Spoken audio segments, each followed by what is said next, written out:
नमस्कार साथियों, top 50 study YouTube channel के माध्यम से आज हम आपको लेके आ गए फटाफट वन लाइनर प्रश्न उत्तर। सीधे सीधे हम चर्चा करेंगे जो आपके लिए परीक्षाएं बहुत ही उपयोगी हैं। देखें, शिक्षा का शाब्दिक अर्थ है, शिक्षा का शाब्दिक अर्थ क्या है? पालन पोषण करना बालकों का, उन्हें सामने लाना और नेतृत्व देना। ठीक है, नेतृत्व देना मतलब नेतृत्व की क्षमता प्रदान करना। अगला देखें, मनोविज्ञान वातावरण के संपर्क में आने वाले व्यक्तियों के क्रियाकलापों का विज्ञान है। यह किसका कथन है? वुडवर्थ का। क्या है? मनोविज्ञान वातावरण के संपर्क में आने वाले क्रियाकलापों का विज्ञान है। अगला देखें, ये मोस्ट है, बालक के विकास की प्रक्रिया कब से शुरू होती है? मोस्ट वेरी इंपॉर्टेंट, जन्म से पूर्व। याद रखिएगा, जन्म से पूर्व गर्भावस्था से ही बालक के विकास की प्रक्रिया शुरू हो जाती है। विकास की प्रक्रिया कब तक चलती है? तो जीवन पर्यंत। ठीक है, गर्भ से लेकर के जीवन पर्यंत तक विकास की प्रक्रिया चलती है। बिल्कुल ये बातें आपको भूलनी नहीं है, पेपर के लिए बहुत ही उपयोगी हैं। सामान्य रूप से विकास की कितनी अवस्थाएं होती? 5 अवस्थाएं। सामान्य रूप से विकास की कितनी अवस्थाएं? 5 अवस्थाएं। देखिए, अब कथन से संबंधित प्रश्न आया है। 1 या 2 प्रश्न ऐसे पूछे जाते हैं। वातावरण में सब बाह्य तत्व आ जाते हैं जिन्होंने व्यक्ति को जीवन आरंभ करने के समय प्रभावित किया है। यह परिभाषा किसकी है? वुडवर्थ की। ठीक है, वंशानुक्रम व्यक्ति की जन्मजात विशेषताओं का पूर्ण योग है। ये किसने कहा?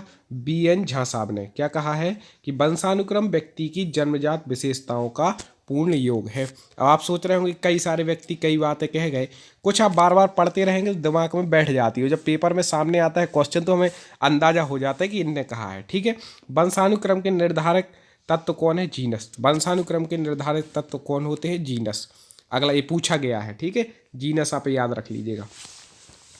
कौन सी विशेषता विकास पर लागू नहीं होती? तो विकास को स्पष्ट इकाइयों से मापा जाता है। स्पष्ट इकाइयों से माप नहीं सकते विकास को, याद रखिएगा। विशेषता लागू नहीं होती, विकास को कोई स्पष्ट इकाइयों से नहीं माप सकता। अगला देखें, शैशव का नियत समय है 5 से 6 वर्ष। जन्म से लेकर के 5 से 6 वर्ष तक क्या होता है? शैशव काल है। ठीक है, बहुत इंपॉर्टेंट प्रश्न आपके लिए लेकर के आए हैं जो परीक्षाओं पूछे जाते हैं। कि टॉप 50 स्टडी यूट्यूब चैनल हमारा यूट्यूब चैनल है जो कि आपको बिल्कुल सिलेबस के अनुसार तैयारी करा रहा है। प्रत्येक विषय की आप तक कक्षाएं लेके आ रहा है। इसलिए आप सब्सक्राइब पर एक बार क्लिक कर दें, जिससे अगला वीडियो आए तो आपको पता चल जाए वीडियो डल गया है। बेल आइकन को भी दबा दें। ठीक है, जिससे आपको ही इसमें फ़ायदा होने वाला है। आप यदि तैयारी कर रहे हैं तो अगले वीडियो की आपको नोटिफिकेशन आएगा, आप उसको पढ़ सकते हैं। बालक की तीव्र बुद्धि का विकास पर क्या प्रभाव पड़ता है? बालक की जो तीव्र बुद्धि उसका विकास पर क्या प्रभाव पड़ेगा? विकास सामान्य से तीव्र होता है। बुद्धि तीव्र है तो सामान्य से क्या होता है? विकास भी तीव्र हो जाएगा। अगला देखें, ये वो क्वेश्चन है जो पिछले पेपरों में पूछे गए, इसलिए मैं बोल रहा हूँ चैनल को एक बार सब्सक्राइब कर ले, जिससे आगे आप हमसे जुड़े रहें और इसी तरह अपन पढ़ते रहें। अभी हम आपको क्लास भी प्रारंभ कर रहे हैं, जिसमें प्रतिदिन की एक एक क्लास बाल विकास की रहेगी, जिसमें हम विस्तार से पढ़ाएंगे। ये तो केवल प्रश्न उत्तर हम बता रहे हैं, नहीं उसमें पूरा पढ़ाया जाएगा, पूरा सिलेबस के अनुसार पढ़ाया जाएगा। ठीक है, तो आप वो भी प्ले लिस्ट में जाके देख सकते हैं।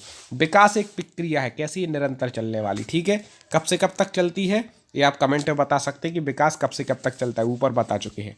अगला देखें, बाल्यावस्था में मस्तिष्क का विकास हो जाता है। बाल्यावस्था में मस्तिष्क का विकास कितना हो जाता है? 90%।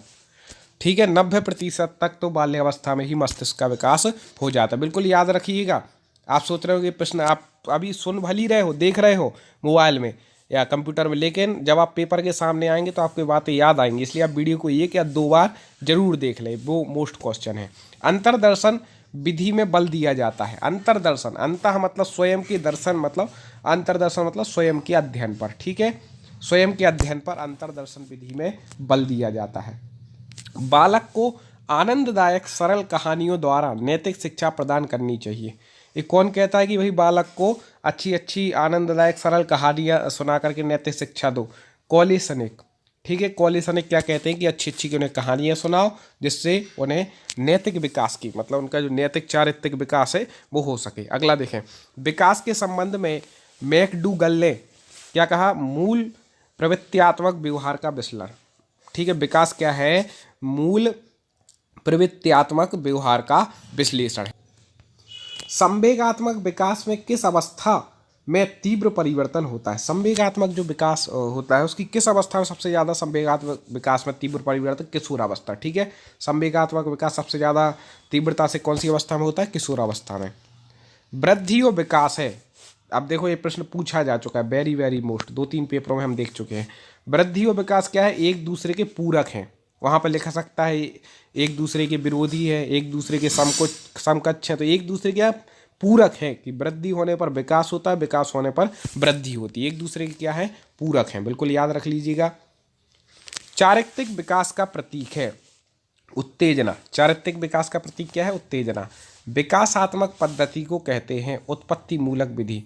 विकासात्मक पद्धति मतलब उत्पत्ति मूलक विधि। अगला देखें, मानसिक विकास के लिए अध्यापक का कार्य क्या है। ये बिल्कुल ध्यान से सुनिएगा। मानसिक विकास जो है व्यक्ति का, मस्तिष्क का मानसिक विकास है, तो अध्यापक को क्या करना चाहिए। देखो, बालकों को सीखने के लिए पूरे पूरे अवसर प्रदान करें, जितने उन्हें अवसर जहाँ से क्लास में मिल सके, बाहर मिल सके, उन्हें अवसर देना चाहिए। छात्र छात्राओं के शारीरिक स्वास्थ्य की ओर ध्यान दें, पूरा ध्यान मानसिक, क्योंकि शारीरिक स्वास्थ्य अच्छा रहेगा तो उनका मानसिक विकास भी हो पाएगा, इसलिए वो भी ध्यान दें। व्यक्तिगत भेदों की ओर ध्यान देते हुए उनके समुचित वातावरण की व्यवस्था करें। आप देख लें कि कौन व्यक्ति मंदबुद्धि है, कोई विकलांग है, या कोई की रुचि नहीं है पढ़ने में, तो उनके व्यक्तिगत भिन्नताओं को ध्यान में रखते हुए उन्हें वैसा वातावरण प्रदान करें, तो उनका मानसिक विकास बहुत अच्छे तरीके से हो पाएगा। चलिए अगला देखते हैं। वाटसन ने नवजात शिशु में मुख्य रूप से किन संवेगों की बात की। नवजात शिशु में मुख्य रूप से कौन कौन से संवेग रहते हैं, तो एक भय रहता है, क्रोध रहता है और स्नेह। ये तीन तो नवजात शिशु में मुख्य रूप से रहते हैं, भय, क्रोध, स्नेह, याद रखिएगा। अगला देखें, किशोरावस्था की मुख्य समस्या, ये भी वेरी मोस्ट है, ठीक है। एक शारीरिक विकास की समस्या किशोरावस्था में, ठीक है। समायोजन की समस्या और काम और संवेगात्मक समस्याएं ये होती हैं। शारीरिक विकास की समस्या होती है किशोरावस्था में, समायोजन की समस्याएं, काम और संवेगात्मक समस्या। देखिए अगला देखें, शेषवावस्था है, कहाँ से लेके कहाँ तक, जन्म से 7 वर्ष तक कौन सी अवस्था, शेषवावस्था होती है। शिशु का विकास प्रारंभ होता है गर्भकाल में, बिल्कुल याद रखना है, ठीक, गर्भकाल में होता है। बाल्यावस्था के लिए पर्याप्त नींद कितने घंटे की, 24 घंटे में लीन है बाल्यावस्था में, ये 8 घंटे की नींद पर्याप्त मानी जाती है। फटाफट बिल्कुल ऐसे ही पढ़ते जाना है, ठीक है। एक बार यदि वीडियो अच्छा लग रहा हो तो लाइक कर दें, लाइक पर एक बार क्लिक कर दें। अगला देखें, बालिकाओं की लंबाई की दृष्टि से अधिकतम आयु है 16 वर्ष। लंबाई कब तक बढ़ेगी बालिकाओं की, 16 वर्ष तक। बालक के विकास को जो घटक प्रेरित नहीं करता, बालक के विकास को कौन सा घटक प्रेरित नहीं करता है, वह वंशानुक्रम और वातावरण, दोनों ही नहीं, ये घटक बालक के विकास को प्रेरित नहीं करते हैं। अगला देखें, किसके विचार से शिशुअवस्था में बालक प्रेम की भावना, काम की प्रवृत्ति पर आधारित होता है। प्रेम की भावना और काम की प्रवृत्ति पर कौन कहता है, फ्राइड कहते हैं, ठीक है। कौन सी अवस्था में, शिशुअवस्था में। अगला देखें, रॉस से संबंधित भी एक आध क्वेश्चन पूछ लेते, ध्यान रखिए। रास ने विकास क्रम के अंतर्गत, ठीक है, रास के जो विकास, उसमें विकास क्रम के अंतर्गत किशोरावस्था का काल निर्धारित किया 12 से 18 वर्ष। इनका माना हुआ है किशोरावस्था का काल 12 से 18। किशोरावस्था की प्रमुख विशेषता नहीं है, क्या है, मानसिक विकास, ये प्रमुख विशेषता नहीं है, शारीरिक विकास है, लेकिन याद रखिएगा। बालकों के विकास की किस अवस्था को सबसे कठिन काल के रूप में जाना जाए। किशोरावस्था बालक के विकास की सबसे कठिन अवस्था कौन सी है, किशोरावस्था है, ठीक है, कठिन अवस्था मानी गई है। उत्तर बाल्यकाल का समय कब होता है। उत्तर बाल्यकाल क्या है, 6 से लेकर के 12 वर्ष तक उत्तर बाल्यकाल है। अगला देखो, बाल्यावस्था की प्रमुख विशेषता नहीं है अंतर्मुखी व्यक्तित्व, ये बाल्यावस्था की विशेषता नहीं है, ठीक है। संवेगात्मक विकास में किस अवस्था में तीव्र परिवर्तन होता है। संवेगात्मक विकास सबसे ज़्यादा किशोरावस्था में होता है, बता चुके हैं आपको, ठीक है, मोस्ट है इसलिए 1-2 बार रिपीट हो जाते हैं। अगला देखें, विकासवाद के समर्थक, ये पूछा गया है 2-3 पेपरों में पूछा गया। विकासवाद के समर्थक कौन है, डिके, बुश, गाल्टन, डार्विन, चारों नाम याद रख लें, डिके, बुश, गाल्टन और डार्विन, ये विकासवाद के समर्थक हैं। विकास का तात्पर्य है, विकास का तात्पर्य किससे है, वह प्रक्रिया जिसमें बालक परिपक्वता की ओर बढ़ता है। विकास का तात्पर्य मतलब बालक परिपक्वता की ओर बढ़ता है। एज ऑफ प्योरिटी कहलाता है पूर्ण किशोरावस्था। एज ऑफ प्योरिटी क्या है, पूर्ण किशोरावस्था है। व्यक्ति के स्वाभाविक विकास को कहते हैं अभिवृद्धि, ठीक है, जो अपने आप विकास हो रहा है, जिसमें कोई चीज़ की जरूरत नहीं पड़ रही है बाहरी उनके, वो क्या है, अभिवृद्धि है, स्वाभाविक विकास। बालक के विकास की प्रक्रिया में विकास की शुरुआत होती है जन्म से पूर्व, मतलब गर्भावस्था से, चलिए आगे देखें। विकास के परिणाम स्वरूप व्यक्ति में नवीन विशेषताएं और नवीन योग्यताएं प्रकट होती हैं। हॉरलॉक कहते हैं कि विकास के परिणाम स्वरूप नवीन विशेषताएं, नवीन योग्यताएं बालकों में प्रकट होती हैं। शैक्षिक दृष्टि से बाल विकास की अवस्था है। शैक्षिक शिक्षा की दृष्टि से पूछ रहे हैं, ठीक है। ऐसे विकास तो जीवन पर्यंत चलता है, तो शिक्षा की दृष्टि से कौन कौन सी है? शैशवावस्था है, बाल्यावस्था, किशोरावस्था, ठीक है। अगला देखो, मनोविश्लेषणवाद के जनक बेरी IMP फ्राइड। मनोविश्लेषणवाद के जनक कौन है? फ्राइड। मुझे बालक दे दीजिए, ये भी बहुत मोस्ट है, बिल्कुल याद रखिएगा। मुझे बालक दे दीजिए, आप उसे जैसा बनाना चाहते हो मैं वैसा ही बना दूंगा। किसका कथन है? वॉटसन बिल्कुल नहीं भूलना। ये कह रहे हैं हमें आप तो बालक दे दो, आप जैसा बनाना चाहते हो वैसा बना दूंगा, ठीक है। सिगमंड फ्राइड के अनुसार निम्न में मन की 3 अवस्थाएं हैं। मन की 3 अवस्थाएं। सिगमंड फ्राइड भी 2-3 हैं, तो सिगमंड फ्राइड के बारे में बतला रहे हैं कि इनकी कौन कौन सी 3 अवस्थाएं बताई? चेतन, अचेतन और अर्धचेतन, ठीक है। किसकी अवस्थाएं हैं? मन की, ठीक है। चेतन मन होता है, अर्धचेतन और अचेतन मन, ठीक है। अगला देखो, इड, ईगो और सुपर ईगो को मानव की संरचना का अभिन्न अंग मानता है फ्राइड। कि किसको? इड, ईगो और सुपर ईगो। फ्राइड, याद रखिएगा इन शब्दों से। केवल 2 प्रकार की मूल प्रवृत्तियां हैं, एक मृत्यु और एक जीवन। यह विचार किसका है? फ्राइड का। 2 ही मूल प्रवृत्तियां, ठीक है। जीवन, जिसके जीवन हुआ उसका मरना है, ठीक है, मरना निश्चित है। अगला देखो, रुचियों, मूल प्रवृत्तियों और स्वाभाविक संवेगों का स्वस्थ विकास हो सकता है यदि वातावरण जिसमें वह रहता है, बस वातावरण स्वस्थ होगा तो मूल प्रवृत्तियों का, स्वाभाविक संवेदनाओं का स्वस्थ विकास होगा। वातावरण का बहुत बड़ा प्रभाव होता है। मूल प्रवृत्तियों की प्रमुख विशेषता पाई जाती, किसमें? समस्त प्राणियों में पाई जाती है। जन्मजात व प्रकृति प्रदत्त होती है, ठीक है। अगला देखें, व्यक्ति के स्वाभाविक विकास को कहते हैं अभिवृद्धि, याद रखिएगा।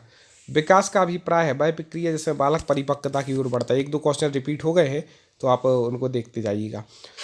शैक्षिक दृष्टि से विकास की 3 अवस्थाएं पढ़ चुके हैं। हाँ, शेषवावस्था की प्रमुख मनोवैज्ञानिक व्यवस्था क्या है? मूल प्रवृत्त्यात्मक व्यवहार। अगला देखें, शेषवावस्था में सीखने की प्रक्रिया का स्वरूप होता है। सीखने की प्रक्रिया में तीव्रता होती है।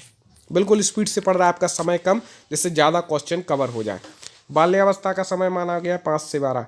बाल्यावस्था की प्रमुख मनोवैज्ञानिक विशेषता क्या है? सामूहिकता की भावना बाल्यावस्था की प्रमुख विशेषता है। आप चैनल को सब्सक्राइब कर लें, हमसे जुड़ जाएं। आगे हम बहुत अच्छे आपको प्रश्नोत्तर भी लाएंगे और पढ़ाई भी कराएंगे। बाल्यावस्था में सामान्यतः बालक का व्यक्तित्व होता है, बहुमुखी व्यक्तित्व। और भी वीडियो हमारे बाल विकास के डल चुके हैं चैनल पे, आप वो देख सकते हैं। अभी और क्वेश्चन पे चर्चा करते हैं अपन।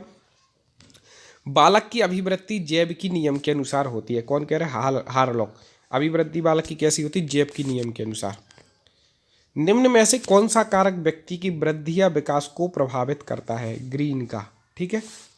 पर्यावरण बाहरी वस्तु है जो हमें प्रभावित करती है। पर्यावरण कैसी? बाहरी वस्तु जो है प्रभावित करती है। कौन कह रहे हैं? रॉस। बुद्धि लब्धि के लिए विशिष्ट श्रेय किस मनोवैज्ञानिक को जाता है? विशिष्ट श्रेय किसको जाता है बुद्धि लब्धि के लिए? स्टर्न के लिए।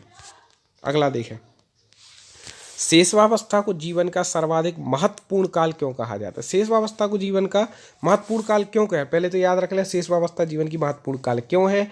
यह अवस्था वह आधार है जिस पर बालक के भावी जीवन का निर्माण होता है। वो आधार है भावी जीवन के निर्माण के लिए, ठीक है। शेषवावस्था जैसे जैसे बालक की आयु का विकास होता है वैसे वैसे उसके सीखने का क्रम निम्नलिखित की ओर चलता है। मोस्ट है सूझबूझ की ओर, ठीक है। जैसे जैसे बालक की आयु बढ़ेगी वैसे वैसे सीखने का क्रम भी कैसा होगा? सूझबूझ करके वह सीखेगा, उसमें सूझबूझ आ जाएगी। निम्न में से कौन सा कथन सही नहीं है? कुछ कथन है, हमने आपको संक्षिप्त कर दिया। विकास संख्यात्मक होता है। विकास संख्यात्मक नहीं होता, संख्या में कभी विकास नहीं होता, ठीक है। अगला देखो, निम्न में से कौन सा कथन सही है? तो वृद्धि विकास को प्रभावित करता है। हम बता चुके थे कि वृद्धि विकास एक दूसरे कैसे है, पूरक है। और ये वृद्धि जो है विकास को प्रभावित करती है। जिस आयु में बालक की मानसिक योग्यता का लगभग पूर्ण विकास हो जाता है वह कौन सी आयु है? देखो, आप मेरे वीडियो की लिंक को ज़्यादा से ज़्यादा लोग तक शेयर करें, जिससे अपन से ज़्यादा लोग जुड़े और अपन मिल के सब लोग बहुत अच्छे तरीके से पढ़ाई करें। तो वीडियो की लिंक को आप चैनल की लिंक को शेयर कर सकते हैं। तो वह कौन सी आयु? 14 वर्ष की, जिससे मानसिक योग्यता का लगभग पूर्ण विकास हो जाता है। आपको हमारे प्रश्न अच्छे लगे होंगे, परीक्षा के लिए उपयोगी हैं। इसी तरह आप हमसे जुड़ते रहें। अगला वीडियो पुनः कुछ देर बाद हम लेकर के आएंगे। प्ले लिस्ट में जाकर के आप सारे वीडियो देख सकते हैं। जय हिंद।